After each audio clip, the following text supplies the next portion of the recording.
Really मतलब he really proved कि यार वो एक बड़ा आदमी है और उन्होंने बड़े ही ज़बरदस्त तरीके से जो है वो एक्सेप्ट किया कि हाँ यार मैं आगे से ख्याल रखूंगा। तो मुझे ये आर्गुमेंट नहीं समझ आ रहा कि ठीक है, मैं बिल्कुल मानता हूँ इन सब चीज़ों के साथ अगर इबारत है तो ये इबारतें भी तो इनकी ज़िंदगी का हिस्सा है। मुझे प्रॉब्लम ये होती है कि यार जब प्रैक्टिकलिटी से हट के बात कर रहे हो ना, अब आप लोगों के सामने ये पोस्ट कर रहे हो जैसे हर चीज़ बस उसी वक्त हो रही है। वो उठा है, उसको ख्वाब आया है, वो चल के ब्रावो वाले घर पे गया है और अशरफ अली थानवी साहब वहां बैठे हुए थे और वहां वो पूरी परेशानी में उसने जाके एक्सप्लेन किया। Quick message before the video. सबसे पहले आप सबका शुक्रिया जिसने भी इस चैनल को सब्सक्राइब किया है सपोर्ट करने के लिए। जिसने नहीं किया उनका भी बहुत शुक्रिया। सब्सक्राइब कर लें तो अच्छी बात है, बट अगर आप जेन्युइनली इस चैनल को सपोर्ट करना चाहते हैं और ऐसे ही इंटरेस्टिंग ब्लॉग्स, कॉन्वर्सेशंस और पॉडकास्ट सुनते रहना चाहते हैं तो डिस्क्रिप्शन के अंदर टॉप पे एक लिंक है, उसको प्लीज चेकआउट करें और खुल के सपोर्ट करें ताकि मैं ज़्यादा से ज़्यादा अपना टाइम इस चैनल के लिए डेडिकेट करूं और इसी तरह की कॉन्वर्सेशंस और डिस्कोर्स को हम और मज़ीद आगे बढ़ाएं। Thank you so much in advance. अब चलते हैं आज की वीडियो की तरफ।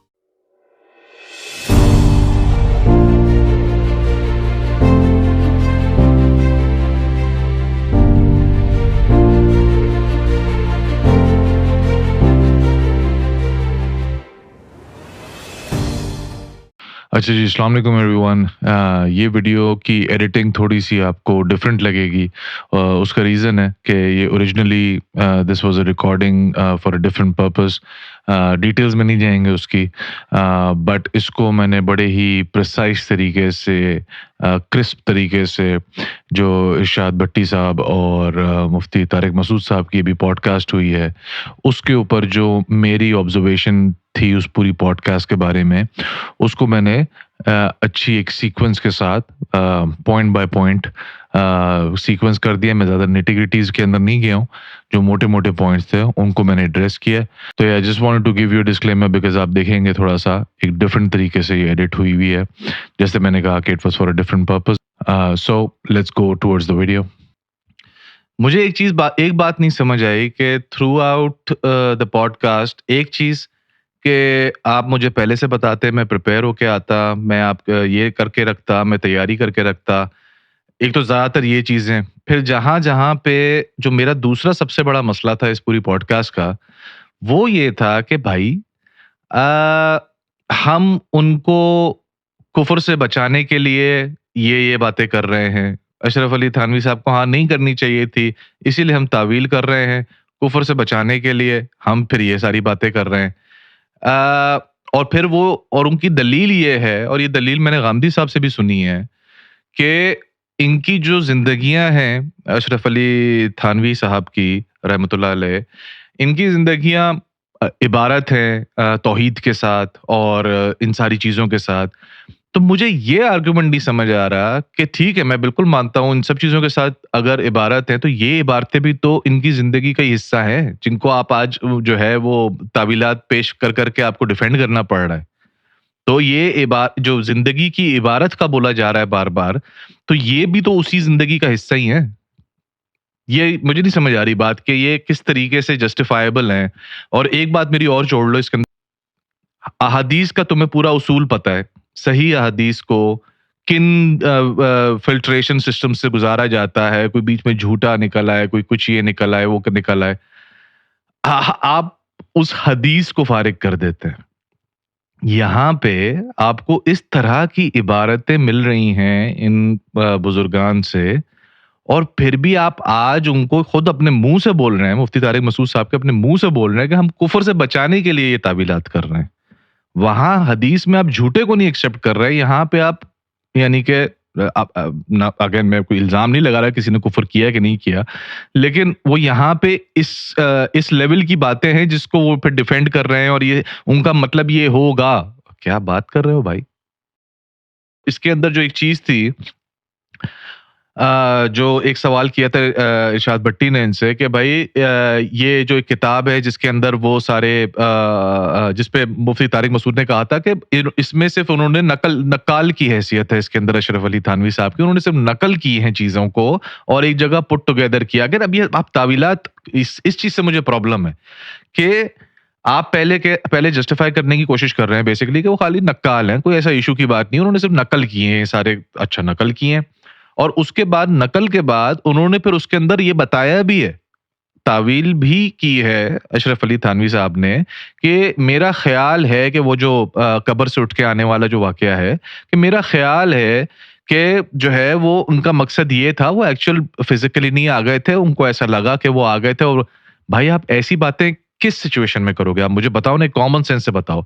मैं अगर समझूं कि तुम एक बात आज क्लेम करो कि मैंने जो है वो कोई भी एक ऐसी चीज तुम करो, और तीसरा बंदा मुझे क्लेम कर रहे हैं, तो मैं सीधा ये बोलूंगा ना, बकवास कर रहा है, यही बोलूंगा ना। अगर मैं तुम्हारी बात पे यकीन करता हूँगा, तो मैं ये बात बोलूंगा नहीं यार, उसका मतलब पता है क्या? उसका मतलब ये है कि वो ये ऐसे ऐसे और ऐसे हुआ है। वरना तो मैं सीधा बोलूंगा कि नहीं यार, अरे फजूल बात कर रहा है। तो अशरफ अली थानवी साहब ने बताया है कि वो जो कब्र से निकल के आ गए थे, वो फिजिकली नहीं आए थे, उसमें मकसद ये था। वो आप तभी करोगे ना जब आप खुद मान रहे होगे कि यार ये बात ठीक है। भाई इसमें 2-3 प्रॉब्लम्स है इस बात के अंदर। पहली चीज़ तो ये है कि उन्होंने फिर से ज़्यादातर चीज़ों में तो तावीलात देने की कोशिश की है। बहुत सारी चीज़ों में उन्होंने बोला कि भाई हाँ, उनको नहीं करना चाहिए था। हम उनसे पूछते कि आपने ये क्यों किया? आपने ये क्यों कहा? अब जब आप खुद आज ये बैठ के जो कि हमें हमें आपको कुफ्र के लिए डिफेंड करना पड़ रहा है। दूसरा जो इख्तिलाफ है, जो इंजीनियर साहब का भी शायद इख्तिलाफ है मेन, वो प्रॉब्लम ये नहीं है जो तुम कह रहे हो कि यार ठीक है, आप इस पे ये कोई अकीदे का मसला नहीं है, आप इसको माने ना माने कोई मसला नहीं है। प्रॉब्लम ये है कि भाई इस तरह की 1 बात, 2 बात, 4 बात, 10 बात, 20 बात, 25, 30, 50, इस तरह की इतनी सारी बातें हैं। पॉइंट ये है मेरा कहने का कि ये जो सारे इस तरह के अकायद हैं ना, ये आहिस्ता, आहिस्ता, आहिस्ता आप लोगों को इन चीज़ों के अंदर उनकी तालीमात में दाखिल कर देते हो कि भाई ये सब होना इज़ नॉर्मल।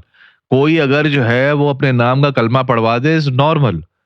मैं ये प्रॉब्लम है इसके अंदर कि इन चीज़ों को जब तक आप क्लियर आउट नहीं करोगे, अपनी इन बड़ी-बड़ी ब्लंडर्स को अपने स्कूल ऑफ थॉट में से निकालोगे नहीं, ये इतना सिंपल नहीं है कि जैसा तुमने बोला ना कि भाई ठीक है, ये अकीदों का मसला नहीं, मुफ्ती साहब ने भी यही बोला, अकीदों का मसला नहीं है, आप मानते मान ले, नहीं मानते नहीं माने, ये इतना सिंपल प्रॉब्लम नहीं है। इसका प्रॉब्लम ये है, इससे लोगों के अकीदे क्रिएट हो रहे हैं कि अच्छा ये भी हो सकता है, कलमे भी पढ़ाए जा सकते हैं, अच्छा जी कब्रों से भी आया जा सकता है। मैंने तुम्हें पहले भी एक दफा ये बात बोली थी कि आपने पहले इस तरह की बातें बता के बुजुर्गों की क्रेडिबिलिटी सेट की। अब एक 17 साल के 15 साल के बच्चे को देखो जो मदरसा जा रहा है, उसके सामने आपने पहले ये सारी बुजुर्गियां साबित करने के लिए ये सारी चीजें आपने रखी और उनकी क्रेडिबिलिटी सेट कर दी आपने कि भाई हमारे यहाँ के तो बुजुर्ग ऐसे सुपरमैन टाइप के थे, ठीक है। और जब एक दफा क्रेडिबिलिटी सेट हो गई इन चीजों की वजह से, अब आप क्वेश्चन ही नहीं कर सकते, क्योंकि अब आप कोई उल्टी सीधी बात भी आएगी जो आगे जो बाकी डिस्कशंस हुए थे वो भी बातें आएंगी, तो आप क्योंकि पहले से क्रेडिबिलिटी ब्रेन वॉश कर चुके हैं बच्चे का, उसके दिमाग में क्रेडिबिलिटी इस बंदे की सेट हो चुकी है, तो अब आप किसी भी चीज को क्वेश्चन ही नहीं करेंगे, चाहे वो अकीदे का मसला हो, चाहे वो तौहीद का मसला हो, चाहे वो कोई और मसला हो, किसी भी किस्म का मसला। दूसरी जो चीज है जिसके ऊपर मेरी अपनी भी काफी रिसर्च है, मैंने मुफ्ती यासिर नदीम अल-वाजदी साहब है, जब मैं उनसे पॉडकास्ट की तैयारी कर रहा था, उसके अंदर मैंने ये जो रिसर्च जो अशरफ अली नाउज़ुबिल्लाह रसूलुल्लाह वाला जो पूरा वाकया है, अब पूरी अगर आप दोबारा से भी कॉन्वर्सेशन सुनोगे ना, अभी भी जो तारिक मसूद साहब ने की है, और इनका पहले भी मैंने इसके ऊपर बयान सुना था, ये ऐसे पोस्ट कर रहे हैं इस पूरी सिचुएशन को कि जैसे ये बिल्कुल बस फौरी हो रहा है ये सब कुछ। जो सबसे बड़ी चीज इसके अंदर स्किप हो रही है ना, जो शायद लोगों की तवज्जो जिस चीज की तरफ नहीं जा रही है, वो ये है भाई, पहली चीज, पहला पॉइंट, ख्वाब में जो भी देखा उसमें जाहिर है कोई किसी किस्म की कोई गिरफ्त नहीं है। वो बंदा उठा, ठीक है, परेशानी में उठा है, उसने अपने आप को थोड़ा सेट किया है, ये किया है, फिर उसने बाकायदा इरादा, अब वो उस जोन में से निकल आया है, ठीक है। मैं मानता हूं भाई, सो के उठने में आप 10-15 सेकंड तक आप उसी जोन में हो सकते हो, या कि भाई आप मुस्कुरा रहे हो तो आप मुस्कुराते रहते हो, या जो भी व्हाटएवर। वो बंदा उठ गया है, होश में आ गया है, परेशानी अपनी सेटल की है, वो दोबारा से अब उसने लेटने का इरादा किया, वो दोबारा से लेटा है और उसने अब इरादा किया है बाकायदा कि अब मैं हुजूर पाक सल्लल्लाहु अलैहि वसल्लम के ऊपर दुरूद पढ़ूंगा, ठीक है। फिर उसको वो करने के बाद उसके मुंह से फिर से वो दुरूद पढ़ते हुए जो है वो निकल गया कि अशरफ अली रसूल अल्लाह। पहली चीज जिसको लोग स्किप कर रहे हैं बार बार कि ये भाई कोई सी परेशानी में नहीं हुआ है, ये बाकायदा इरादे के साथ वो लेटा है, सब कुछ हुआ है। एनीवे चलो, ये पहली चीज। दूसरी बात ये कि भाई ये सब कुछ जब उसका वाकया हुआ है ना, फिर उसने खत लिखा है। ये कोई अशरफ अली साहब उनके पड़ोसी नहीं थे। उसने खत लिखा है अशरफ अली थानवी साहब को। वो खत गया होगा कितने दिनों में, आजकल के खत की बात नहीं हो रही है 2 दिन में पहुंचता है। कितने दिनों में पहुंचा होगा अशरफ अली थानवी साहब को। ठीक हो गया। उसके बाद अशरफ अली थानवी साहब ने उसका जवाब, अब ज़ाहिर है उनके पास एक खत तो नहीं आता होगा ना, कितने खतूत आते होंगे, उन सबके वो जवाबात लिखते थे, जो कि इस किताब जो मुहन्नद जो किताब है उसके अंदर वो शाया होते थे, जो भी रिसाला था, सॉरी अल इमदाद रिसाला था जिसके अंदर वो शाया होते थे। कितने दिन गुजर चुके हैं भाई इसके अंदर। मुझे इस चीज से प्रॉब्लम था कि तारिक मसूद साहब जिस तरीके से, अरे वो इतना परेशान था, वो तो मर ही जाता अगर उसको ये, क्यों मर जाता भाई। 15 दिन गुजर चुके हैं, 10 दिन गुजर चुके हैं इस वाकया हुए हुए, वो अपने काबू में आ चुका है इंसान, वो क्यों मर जाता भाई। अगर अशरफ अली थानवी साहब उसके जवाब में ये लिखते कि ये शैतानी ख्वाब है, ख्वाब 3 तरह के होते हैं, अल्लाह की तरफ से, शैतान की तरफ से, नफ्स की तरफ से, ये पूरी उसको एक्सप्लेनेशन देते और उसको बताते कि भाई ये ख्वाब शैतान की तरफ से आया है, तू भी अस्तगफिरुल्लाह पढ़, मैं भी अस्तगफिरुल्लाह पढ़ूंगा और ये सारी चीजें। अब इसके अंदर वो तावीला लेके जा रहे हैं कि जी नबी सल्लल्लाहु, एक तो मुझे ये पूरी पॉडकास्ट में ये बात नहीं समझ आई कि भाई इनके बुजुर्गों के मामलात नबियों के मामलात से कैसे कंपैरेबल है। मुझे तो ये बात ही नहीं समझ आ रही कि हर बात वो नबी डायरेक्टली अल्लाह ताला के साथ कनेक्शन में है भाई, अल्लाह ताला डायरेक्टली वो सारी चीजें कर रहे हैं नबी के साथ। आपके बुजुर्गान के सारे मामलात आप जो है वो हजरत मरियम अलैहिस्सलाम की आप मिसालें दिए जा रहे हैं, हजरत ईसा की मिसालें दिए जा रहे हैं, आप हुजूर पाक सल्लल्लाहु अलैहि वसल्लम की मिसालें दिए जा रहे हैं, आप अपने बुजुर्गों के मामलात को उनके साथ आप कंपेयर कैसे किए जा रहे हैं। इसी की चीज के अंदर भी वो कह रहे हैं जी हुजूर सल्लल्लाहु अलैहि वसल्लम के सामने वो आया, उसने इस तरीके से जो है वो पूछा जिना के बारे में, तो उन्होंने, उनको पता था कि वो करेंगे, उन्होंने इस तरह कर। ओ भाई, समझ रहे हो, जो बार बार मिसालें थी, ये मुझे बड़ा प्रॉब्लम था। बहरहाल going back to the Ashraf Ali रसूलुल्लाह वाला इशू, तो भाई ये प्रैक्टिकली ऐसे हुआ। मुझे प्रॉब्लम ये होती है कि यार जब प्रैक्टिकलिटी से हट के बात कर रहे हो ना, अब आप लोगों के सामने ये पोस्ट कर रहे हो जैसे हर चीज बस उसी वक्त हो रही है। वो उठा है, उसको ख्वाब आया है, वो चल के ब्रावो वाले घर पे गया है और अशरफ अली थानवी साहब वहां बैठे हुए थे और वहां वो उस पूरी परेशानी में उसने जाके एक्सप्लेन किया। क्या बात कर रहे हो भाई, ये कैसे आप जस्टिफाई, और अभी भी ये सारी अभी भी उन्होंने जस्टिफाई किया है इस चीज को, इस पूरे किस्से को मुफ्ती तारिक साहब ने। और वो अब देखो ना, अब चीजों को कैसे मोल्ड कर रहे हैं। वो कह रहे हैं कि जी उसके बाद उन्होंने लिखा भी है अशरफ अली थानवी साहब ने कि मैं इसके ऊपर इसरार नहीं कर रहा हूँ। भाई उसके बाद नहीं लिखा, वो 3 महीने बाद जाके लिखा है उन्होंने उसके ऊपर, उसी वक्त नहीं लिखा हो जब उनको वहां से उस वक्त पुशबैक आया होगा। उस टाइम पे जब उन्होंने ये बात लिखी थी तो उसके 3 महीने बाद वाले रिसाले में उन्होंने इस चीज की क्लैरिफिकेशन दी है कि भाई ये ख्वाब में मैं इसरार नहीं कर रहा और ये मैं गलत भी हो सकता हूँ, मैंने तो ताबीर दी है, असल सच और झूठ अल्लाह बेहतर जानता है। और वो सारी चीज जो है वो 3 महीने बाद आई है। अगेन अब तुमने खुद सुना है कि अभी इस पॉडकास्ट में उन्होंने किस तरीके से इस पूरे को हैंडल किया है। ये मेरा बहुत बड़ा इख्तलाफ है इस चीज के ऊपर। इसको भी मिस इंटरप्रेट किया है मुफ्ती तारिक मसूद साहब ने और उन्होंने बोला है कि नहीं जी ओरिजिनली इंजीनियर साहब ने तो कुछ और ही कहानी डाली थी, तो मेरी क्लैरिफिकेशन आई है, तो उसके बाद उन्होंने इस बात को बदला है अपनी। भाई ओरिजिनल ये पहली दफा इंजीनियर साहब ने जब ये बात की थी, ये तकरीबन 18 से 20 साल हो चुके हैं इस बात को, पहली दफा जब की थी, जब ये पूरा मुकदमा रखा था उन्होंने ठीक है। और उसमें अगर उस ओरिजिनल मुकदमे को आप देखोगे ना, तो उसमें उन्होंने पहली बात साफ-साफ ये की है कि भाई ना अशरफ अली थानवी साहब के ईमान कुफ्र का मसला है, ना उस मुरीद का जिसको ख्वाब आया था उसके किसी ईमान कुफ्र का मसला है। पहली बात ये क्लियर है, ये इंजीनियर साहब ने भी की थी। प्रॉब्लम ये है कि जो बाद में आने वाले लोग हैं और जो आज के लोग हैं, जो इस वाक़ये को सही समझ के उनकी बुज़ुर्गी साबित करते हैं इस वाक़ये से, प्रॉब्लम वहाँ पे है कि इस वाक़ये से जो अगेन जो मैं और तुम बात कर रहे हैं ना, बुज़ुर्गी नहीं हो सकती साबित। भाई भाई एक चीज़ खाली मैं इसमें ऐड करना चाहता हूँ कि उन्होंने उसको तो बड़ा कन्वीनिएंटली बोल दिया जब चिश्ती साहब की तरफ बात आई कि उनको ये नहीं, इस तरह के टेस्ट नहीं होने चाहिए और ये और वो, और फिर जब थानवी साहब के ऊपर बात आई तो फिर वहां पे फिर वो ये कि नहीं वो इस तरह था और उन्होंने तो ये बोला मैं इसरार नहीं कर रहा और ये नहीं कर रहा, बंदा मर जाता, बंदा परेशान हो गया। वहां पे ये सारी बातें एक्सप्लेनेशन कर रहे हैं और यहाँ पे जो है वो उन्होंने बड़ा कन्वीनियंटली बोल दिया, क्योंकि जाहिर है यहाँ पे थोड़ी पकड़ होगी, बरेली थोड़ी पकड़ेंगे इनको। आपने हर किसी के मेरिट्स के ऊपर उनको यूटिलाइज करना है अल्लाह और रसूल पाक सल्लल्लाहु अलैहि वसल्लम तक पहुंचने के लिए। That's it. ये मेरा सिंपल सा मुकदमा है। यही तो मैं कह रहा हूं ना, ये जब तक ये मिजाज आप लोगों के अंदर नहीं लेके आओगे, जब तक इस मिजाज को कि भाई हम एक बंदे के बारे में बात कर रहे हैं जिसने अपनी जिंदगी डेडिकेट की है अल्लाह और उसके रसूल सल्लल्लाहु अलैहि वसल्लम के लिए, उनकी ये सारी अच्छी-अच्छी बातें हैं, ये सारी अच्छी-अच्छी बातें, उनसे कुछ गलतियाँ भी हुई क्योंकि वो इंसान, ये खुल के बात करने वाली चीज़ें हैं। मेरा पॉइंट ये है कहने का, ये बातें छुपाने वाली नहीं है, ये बातें दबाने वाली नहीं है। क्योंकि इससे कॉन्सेप्ट ये आ जाता है कि जी ये सारे तो मासूम हैं। जितने भी बड़े-बड़े हैं, चाहे वो हमारे चारों इमाम हों, चाहे इमामों के बाद कोई भी हो, हर उसमें जो और पोलराइज़ेशन इस वजह से बढ़ती है। समझ रहे हो कि या तो उधर होंगे 100 पे होंगे या सब 0 पे होंगे। जब तक आप उनकी इंसानी गलतियां जो किताबों में आ गई, मैं ये नहीं कह रहा आप ढूंढ ढूंढ के निकाल के लेके आओ, लेकिन अगर किताबों में आ गई हैं, छप रही हैं इतने सालों साल से आज तक, तो भाई उनको बता, और आप पढ़ा भी लिखी हुई है ना यहाँ पे, या तो आपने कोई इंतजाम किया होता कि आज ये सब कुछ छप ना रहा हो, तो स्टिल आई कैन अंडरस्टैंड।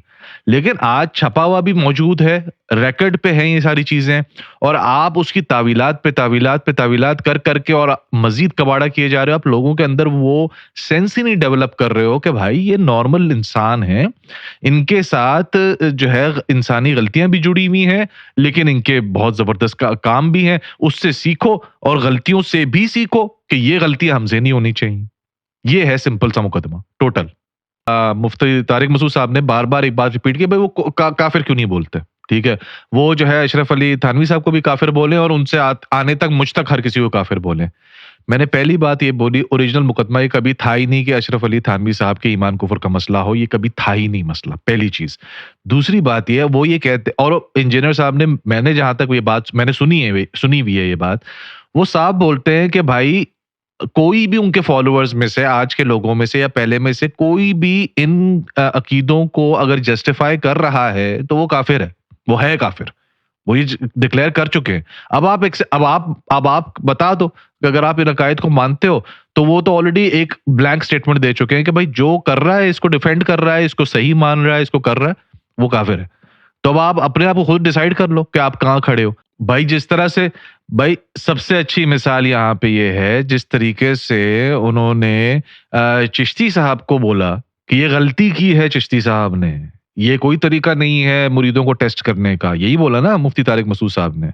यही बात इनको इधर बोलनी चाहिए थी, जिसपे इरशाद भट्टी साहब ने इनको पुश भी किया था इस बात के ऊपर कि भाई आपको नहीं लगता कि थानवी साहब को बस ये बोलना चाहिए था शैतानी ख्वाब है, तू भी तौबा कर, मैं भी तौबा करूं। उस पर उन्होंने उसको ऐसा सनसनीखेज बना दिया कि वो तो मर जाता अगर उसको ये बोल दे। अरे काय का मर जाता, 15 दिन बाद कौन मर रहा है भाई? उसकी वो कैफियत में एक सेकंड के लिए मान भी लूं तो वो आज थी ना, 15 दिन बाद थोड़ी थी यार, जब उसका जवाब आया उस रिसाले के अंदर। तो पॉइंट ये है कि आपने यहाँ पे भी आपने सीधा बोलते ना कि हाँ बिल्कुल सही कह रहे हैं कि जी थानवी साहब ने गलती की है, ये कोई तरीका नहीं है, उनको बोलना चाहिए था ये कि भाई शैतानी ख्वाब है, हो सकता है शैतानी ख्वाब है, तू भी तौबा कर, मैं भी तौबा करूं, ये बोलना चाहिए था। दिस गोज बैक टू जो मैंने तुम्हें पहले बोला ना कि ये अकीदे आपके नहीं है। जिस तरह तुमने बोला ना भाई मुफ्ती तारिक मसूद साहब की अगर आप बात सुने तो आपको बड़ा क्लियर नजर आता है कि ऐसा कुछ भी नहीं है, ठीक है? तारिक मसूद साहब की बात से यू कैन सी कि वो कहां पे हर चीज को प्लेस कर रहे हैं, where is he placing everything, ठीक है ना? प्रॉब्लम आम आवाम का है भाई, प्रॉब्लम ये है कि ये जो खराबियां हैं, जब आप आम आवाम को बताओगे, उनके अकीदे खराब होंगे इससे।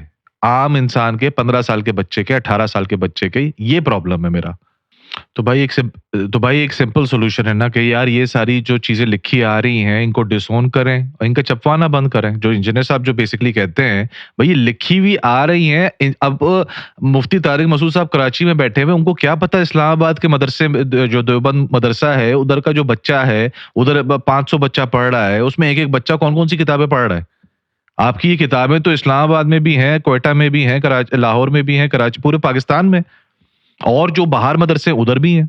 नहीं, और वो क्या-क्या पढ़ रहा है। अगर ये आपकी किताब छप रही है, ठीक है, वो तो जाएगा उर्दू बाजार से जाकर किताब ले आएगा ना कि भाई ये तो हमारी किताब है, ठीक है। मैं कहता हूँ फॉर्मली नहीं भी पढ़ाई जा रही है, अगर फॉर्मल कोर्स का हिस्सा अगर नहीं भी है, उसके बावजूद अवेलेबल तो है मार्केट के अंदर, लोगों के घरों में तो रखी हुई है। और वो जो बच्चे हैं, लड़के हैं, मर्द हैं, मैं कह रहा हूँ, वो सारे उनको पढ़ रहे हैं ना बैठ के, ठीक है।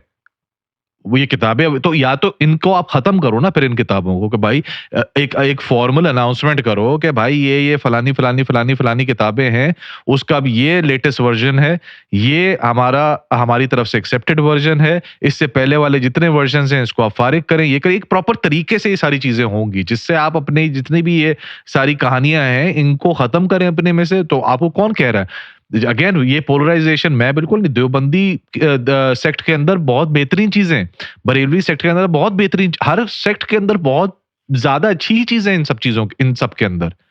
लेकिन जिस लेवल की बुराइयां हैं, ठीक है, वो एक तो बहुत बड़े लेवल की है। और अगर आप एक्सेप्ट करते, जिस तरह मुफ्ती तारिक मसूद साहब ने बहुत सारी चीजों पे एक्सेप्ट किया, उन्होंने बोला हाँ ये भी गलत हो गया, ये भी गलत, तो भाई उसको करेक्ट करो ना। अब इन किताबों को करेक्ट करें आप फाइनली। एक जो चीज खाली मैं रखना चाहता हूँ, अप्रिशिएट करना चाहता हूँ मुफ्ती तारिक मसूद साहब को, कि उन्होंने जहां जहां पे उनको लगा कि हाँ जी मैंने मुबालगा कर दिया या मैं ज्यादा आगे बढ़ गया बात में, 2-3 बातें ऐसी भी थी, मैं रियली मतलब ही रियली प्रूव्ड कि यार वो एक बड़ा आदमी है, और उन्होंने बड़े ही जबरदस्त तरीके से जो है वो एक्सेप्ट किया कि हाँ यार मैं आगे से ख्याल रखूंगा। आसान नहीं होता ये इतने बड़े मतलब जहां पे जिस लेवल पे उनको सुना जाता है, तो और ऐसे माहौल में जो हम अभी पूरी पोलराइजेशन की जो हमने बात की है, ऐसे माहौल में इस तरह से गलती एक्सेप्ट कर लेना, आपको तो पता ही है, हमारे यहाँ तो एक गलती एक्सेप्ट कर लो तो बोलते हैं आदमी ही गलत है। तो ये बहुत बड़ी चीज है, मैं बहुत अप्रिशिएट करना चाहता हूँ इस चीज के ऊपर। बाकी चीजों के ऊपर भी जहां जहां पे उन्होंने इस बात को एक्सेप्ट किया कि हाँ जी ये गलत था, ये इस तरीके से नहीं होना चाहिए था, ये जो है हमें कुफर के फतवों से बचाना पड़ रहा है, ये सारी बातें भी मैं अप्रिशिएट करता हूँ कि एटलीस्ट मतलब वो एक्सेप्ट तो कर रहे हैं ना यार कि ये कुछ ब्लंडर्स हो गए हैं, जहां पे हमें तावीलात और ये करा के हमें करना पड़ रहा है, प्रोटेक्ट करना पड़ रहा है। तो एटलीस्ट यहां तक तो वो पहुंचे हैं ना कम से कम, कि भाई वो ये तो कह रहे हैं कम से कम। तो इन बातों पे मैं उनको वाकई बड़ा अप्रिशिएट करना चाहता हूँ। एक दो चीजें इसी पॉइंट के ऊपर मैं ऐड करना चाहता हूँ। पहली चीज तो ये है कि मैं जो है वो इंजीनियर साहब का वो पॉइंट ऑफ व्यू बिल्कुल सही तरीके से समझता हूँ, वो जो वो कह रहे हैं कि भाई मैं कितनों से बात करूंगा, ठीक है। पहली चीज तो मैं ये वो I can understand, but at the same time I agree with you कि तारिक मसूद साहब, मुफ्ती साहब इस लेवल के पे हैं कि उनसे डायरेक्टली आपको कर लेना चाहिए। मैं ये कहता हूं आप बाकियों किसी को ना करें, मुफ्ती तारिक साहब इस लेवल पे हैं कि अगर आप इनसे कर भी लें और बाकी इनका अगर फिरका इनको डिसोन कर भी दे, डजंट मैटर, उनको इनफ लोग सुनते हैं मुफ्ती तारिक साहब को कि आपका जो इम्पैक्ट है वो इनफ क्रिएट हो जाएगा। एक तो ये बात, ठीक है ना, एक चीज ये। दूसरी बात ये है, मैं मुफ्ती तारिक मसूद साहब की इस बात से शदीद डिसएग्री करता हूं जो उन्होंने इस पॉडकास्ट में की कि जी वो बहुत बड़े लोग हैं, थानवी साहब बहुत बड़े आदमी हैं, मुनीबुर रहमान साहब बहुत, ओ भाई कौन से बड़े आदमी हैं? आप लोगों को सबको ये टेंशन लगी हुई है कि ये एक बहुत बड़ा फितना आ गया इंजीनियर के नाम से, ठीक है। तो भाई उस फितने के लिए बैठे हुए ना, या चांद देखने के लिए बैठे हुए? किस लिए बैठे हुए? जिस तरह के फितनों को मारने के लिए बैठे हुए ना। इतने कौन से बड़े हो गए? इतने क्या बड़े हो गए कि फितनों को भी नहीं डील करेंगे? तो मतलब अपना काम भी नहीं करेंगे तो और क्या करेंगे फिर? ये तो आपका काम है ना।